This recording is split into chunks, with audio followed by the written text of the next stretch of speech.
সংসদ নির্বাচনে নিজের পছন্দের প্রার্থীকে আর গণভোটে দেশের পছন্দ হ্যাঁতে ভোট দেওয়ার আহ্বান জানিয়েছেন আইন উপদেষ্টা ডক্টর আসিফ নজরুল। দুপুরে বগুড়ার গণভোট বিষয়ক ভোটারদের সচেতনতা বাড়াতে এক মতবিনিময় সভায় তিনি কথা বলেন।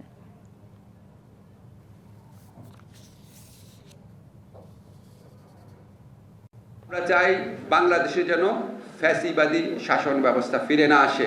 এই জন্য আমরা ইতিমধ্যেই বেশ পদক্ষেপ নিয়েছি। ধরেন আমরা প্রায় 3 ভাগের 1 ভাগ পদক্ষেপ অন্তত নিয়েছি, কিন্তু আমরা চাই বাকি 3 ভাগের 2 ভাগও যেন নেওয়া হয়। সেই জন্য গণভোটে আপনাদের হা ভোট প্রয়োজন।